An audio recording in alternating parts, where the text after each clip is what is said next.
प्रधानमंत्री ने, home minister ने और फाइनेंस मिनिस्टर ने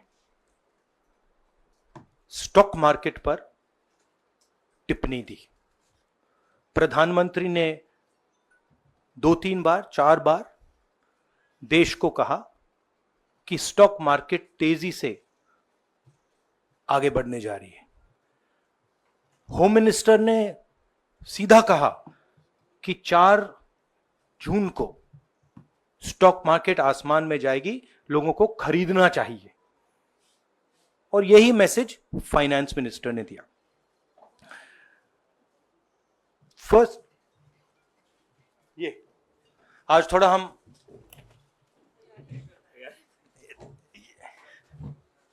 तो ये क्रोनोलॉजी है। अमित शाह कहते हैं बाय शेयर्स बिफोर 4 जून। 19 में नरेंद्र मोदी जी कहते हैं stock market will break records on June 4। फिर 28 मई को रिपीट करते हैं। 1 जून मीडिया झूठे एग्जिट पोल रिलीज करती है। बीजेपी का ऑफिशियल जो इंटरनल सर्वे था वो उनको 220 सीट दे रहा था। तो ये इंफॉर्मेशन बीजेपी के लीडर्स के पास था। इंटेलिजेंस एजेंसीज ने 200 और 220 के बीच में सरकार को बताया था कि उनकी सीट्स आ रही हैं। 3 जून को स्टॉक मार्केट सारे रिकॉर्ड तोड़ देता है और 4 जून को खटाक से स्टॉक मार्केट अंडरग्राउंड चला जाता है। अगला स्लाइड दिखाइए जरा। ये देखिए 31 मई massive stock activity, more than double what was there on 30th, more than double what was there on 29, 28। ये अनोमली देखिए। ये कौन लोग हैं? ये वो लोग हैं जो जानते हैं कि कोई ना कोई घपला हो रहा है। हजारों करोड़ रुपए यहां पे इन्वेस्ट हुए हैं, फॉरेन इन्वेस्टर्स ने इन्वेस्ट किए हैं। और उसके बाद 30 लाख करोड़ रुपए का लॉस होता है। किसका लॉस होता है? रिटेल इन्वेस्टर्स का लॉस होता है। तो ये जो आप देख रहे हैं हिंदुस्तान की स्टॉक मार्केट की हिस्ट्री का सबसे बड़ा स्कैम है। और इसके बारे में हम कुछ सवाल पूछना चाहते हैं।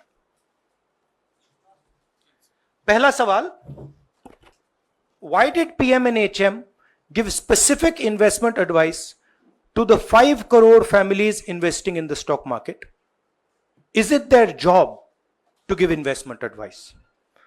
Second, why both interviews were given to the same media house owned by the same business group, which is also under SEBI investigation for manipulating stock market? Third, what is the connection between the BJP, the fake exit pollsters, and the dubious foreign investors who invested 1 day before the exit polls were announced and made a huge profit at the cost of 5 crore families? We demand a JPC into this. We are absolutely convinced that this is a scam.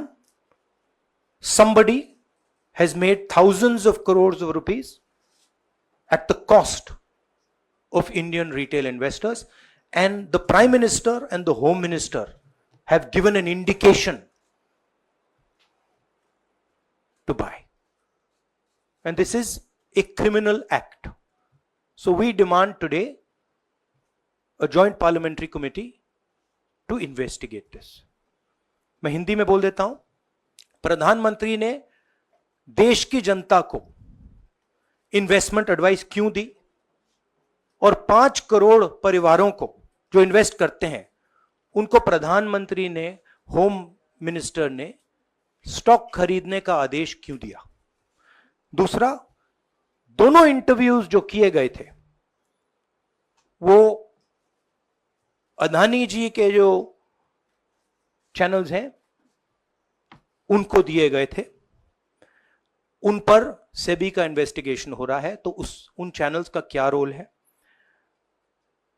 और BJP के बीच में जो fake exit pollsters हैं और ये जो foreign investors हैं, इनके बीच में क्या कोई रिश्ता है? और अगर रिश्ता है तो क्या है? हम जेपीसी चाहते हैं, हम इन्वेस्टिगेशन चाहते हैं और देश इसकी सच्चाई जानना चाहता है। धन्यवाद। शुक्रिया राहुल जी। साथियों, अभी अभी राहुल जी ने आपको स्पष्ट तरीके से क्रोनोलॉजी समझ लिया है। बार बार गृह मंत्री कहते थे अब क्रोनोलॉजी समझिए। आज राहुल जी ने देश को क्रोनोलॉजी समझाया है। इसके ऊपर अगर आपके सवाल हैं तो एक एक करके आप पूछिएगा, एक एक करके पूछिएगा। I haven't said the chronology in English, so I'll say the chronology in English. 13th May 2024, the Home Minister says, buy shares before 4th of June. This is a clear indication to retail investors and others to buy stock. 19th May, for the first time, and then repeatedly until the 28th May, the Prime Minister says that the stock market is going to break records on 4th June. Finally, on 1st June, completely fictitious exit polls are released. These investors are given a completely wrong impression. And on the 3rd of June, as we all know, the stock market breaks all records and then crashes on the 4th of June. Whoever has made money as the stock market rose and also as the stock market crashed. And we are interested in having a joint parliamentary committee, a JPC, to investigate the role of the Prime Minister, the role of the Home Minister, role of BJP members, and also those people who have done these fake exit polls. And finally, we want to understand who are the people, these foreign investors, who did these trades. So we want an investigation for that. शुक्रिया राहुल जी। हाँ संजय। राहुल जी, इससे पहले भी आपने Adani issue पे JPC पिछली लोकसभा में मांग की थी, तो क्या आप चाहेंगे कि ये इशू और हिंडनबर्ग इशू दोनों कंबाइन हो और दोनों की जांच हो? ये जो इशू है, this is a broader issue than just the Adani issue. It is connected to the Adani issue, but this is a much broader issue. This is directly the Prime Minister of India, Home Minister, who are privy to data on actual election results, who have IB reports, who have their own data, who are advising retail investors to buy stock on the 4th. This has never happened before. And by the way, the Prime Minister has never commented on stock market before this. This is the first time the Prime Minister has commented, very interestingly, and multiple times, one after the other, saying that stock market is going to boom, stock market is going to boom, stock market is going to boom. And at the same time, he has information that the exit polls are wrong. He has information that he knows what is going to happen because he has IB data and he also has his own party data.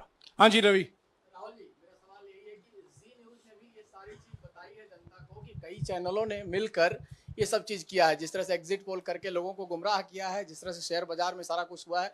Ji news ने भी इस मामले को उठाया है और बताया है, और आपके कहने का सीधा अर्थ है कि अडानी को इसका फायदा उठाने के लिए किया गया है? नहीं, मेरा कहने का ये अर्थ है कि उसमें अदानी इन्वॉल्व हो सकता है, मगर ये अदानी से बहुत बड़ी चीज है। इसमें बीजेपी के